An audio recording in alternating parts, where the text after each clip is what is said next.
है, जो राज्य राज्य और देश देश के लोगों को एक फरमान पैदा किया हुआ है कि परमेश्वर आने वाला है, स्वर्ग का राज्य निकट है। यीशु मसीह प्रचार करता हुआ फिरा। आप और मैं नहीं जानते कि परमेश्वर किस घड़ी कब आकर के हमारे और आपके ऊपर टूट पड़ेगा। हालेलुया। लेकिन दुष्ट शक्तियां जानती हैं कि के परमेश्वर परम प्रधान के इकलौते पुत्र यीशु नासरी, क्या तू समय से पहले हमें दुख देने आया है? हमें पीड़ा ना दे, हमें तकलीफ ना दे।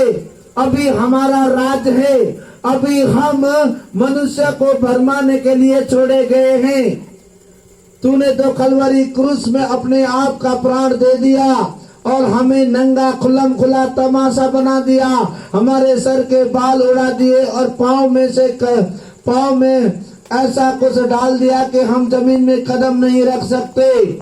हम न पृथ्वी के रहे न आसमान के रहे, परंतु आकाश से नीचे पृथ्वी के ऊपर जो दूसरा आसमान है उसमें हम फिरते रहते हैं, उसमें हम घूमते रहते हैं। हम अपनी मर्जी से किसी के अंदर घुस गए तो तू हमें निकालने के लिए आ गया। हालेलुया। अरे जोर से बोलो, बोलो यीशु मसीह की। उस परम प्रधान परमेश्वर के पुत्र को दुष्ट शक्ति जान रही है, दुष्ट शक्ति पहचान रही है और कह रहा समय से पहले तू मेरे पास क्यों आया है तो मुझे दूसरा शरीर चाहिए, मुझे दूसरा शरीर देना पड़ेगा। हालेलुया। क्या आपको रूपांतर होने की जरूरत है? अरे बोलो ना, कौन सा वाला रूपांतर चाहिए? आपका जो काला चेहरा है या गोरा चेहरा है, आपकी नाक तिरछी या मोटी या चपटी है, या आपका गाल सूखा है या फूला हुआ है, उसमें रूपांतर चाहिए या आपके अंदर की आत्मा को रूपांतर चाहिए? जोर से। आपके अंतर आत्मा को रूपांतर चाहिए, उसके लिए क्या करना पड़ेगा? यीशु मसीह ने कहा यूहन्ना की किताब 2 अध्याय में, हे स्त्री, हे नारी, मुझे तेरा क्या काम, अभी मेरा समय नहीं आया है।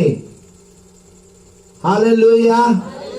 निकालो यूहन्ना की किताब 2 अध्याय है, वहां पे देखो गलील में वहां शादी है। जल्दी से पढ़ो। फिर तीसरे दिन गलील के काना में किसी का विवाह था। फिर तीसरे दिन गलील की, इधर देखो, मैं सुंदर नहीं लग रहा हूँ क्या? लग रहा हूँ ना? तो मेरी तरफ ध्यान दो। हालेलुया। फिर गलील, तीसरे दिन गलील के झील के किनारे एक शादी थी और वहां पर यीशु को बुलाया गया, मरियम को भी बुलाया गया, साथ में चेले भी आ गए खाने के लिए। खबर नहीं थे वो, पर पेट में तो भूख लगती है ना रे बाबा, नहीं लगती? अरे जोर से बोलो। जैसा गुरु है वैसे चेले हैं। हालेलुया। अगर गुरु किसी नदी के किनारे जाएगा तो चेला किधर जाएगा? पहाड़ की ओर। किधर जाएगा? नदी के किनारे जाएगा। यदि कहीं खाना के लिए उसको गुरु को बुलाया है तो क्या चेले भूखे रहेंगे? चेले भी गए। प्रभु के दास, हमारा गुरु, उत्तम गुरु, सबसे अच्छा गुरु पहली बार में जा रहा है काना देश में शादी ब्याह में, तो हम क्यों न वहाँ का जो खाने का स्वाद है हम चख लें। हालेलुया। टेस्ट बदलने के लिए चले गए। शादी में अच्छा खाना बनता है ना रे बाबा। हालेलुया। इसलिए खाने के लिए चले गए। माँ बाप को बुलाया तो बेटी बोलती पापा मैं भी जाऊंगी, तो खाना अच्छा मिलेगा उधर। हालेलुया। क्या अपने घर में नहीं खाती? हालेलुया। पढ़िए। और यीशु की माता भी वहाँ थी। और सुनो, यीशु की माता जो परम प्रधान परमेश्वर के इकलौते पुत्र नासरी मसीह यीशु को जिसने गर्भ दिया, गर्भ में स्थान दिया, जो परमेश्वर के डर और भय में जीवन बिताती थी और कुंवारी मरियम माँ बन करके यीशु को जन्म दिया, आज बहुत बड़ा हो गया, 30 साल से पार होकर के 30.5 साल हो गया। वो आज यीशु की माँ गलील के झील के किनारे जो शादी है, चेलों के साथ यीशु आया, यीशु के साथ उसकी माँ भी वहां पधारी हुई है। हालेलुया, बोले आगे। जब दाखरस घट गया तो यीशु की माता ने उससे कहा, उनके पास दाखरस। पीने वाले पीते जा रहे हैं और नाचते जा रहे हैं, महिमा करते जा रहे हैं। उस समय यहूदी के प्रचलन में एक बात थी, मैं आपको उसको बयान कर देना चाहता हूँ। उस टाइम दाखरस कैसे बनाया जाता था?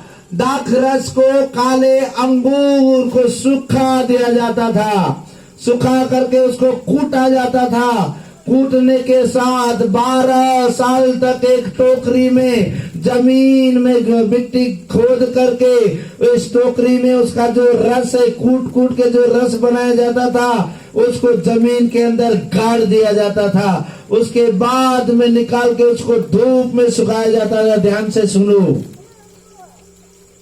उसके बाद में 12 साल के बाद में वो कैसा होता होगा दाखरस। हालेलुया। जब वो पिया जाता था, जब इसको पिलाया जाता था, वहां से निकाल करके पानी में छान करके दिया जाता था और जो भी पीता था वो झूमने लगता था। हालेलुया। और कुछ दाखरस तो पानी में वो बना करके उसको गाढ़ा पका करके उसको सुखाया जाता था धूप में और उसको कड़क बना दिया जाता था। जब कोई घर में आए, जब किसी को पीना हो तो पानी में आधा घंटा डुबो के वो अच्छी तरह से घुल जाता था, फिर उसको छन्नी में छान करके ले जाके सामने रख दिया जाता था और वो पी के मगन होता था। हालेलुया। उसकी बनाने की प्रक्रिया बहुत बड़ी थी। दाखरस कैसे बनाया जाता था? अब यहाँ तो महुआ से बहुत कुछ बनाया जाता है। हालेलुया। वो हमारा विषय नहीं है। लेकिन जब काना नगरी में जब यीशु गया, उसकी माँ वहां थी, वहां पे दाखरस घट गया। बहुत सारे लोग पी के ताता थैया कर रहे हैं। मरियम को पता चल गया, अरे बाप रे, दाखरस खत्म हो गया। शादी का बनाने करने वाला जो प्रधान था वो घबरा गया, क्योंकि जो दाखरस पी रहे थे वो अभी तक मतवालेपन में आए ही नहीं थे। उनको अभी तो सुरूर चढ़ा ही था। वो बोल रहे थे कि और ले आओ, थोड़ा सा और लेके आओ।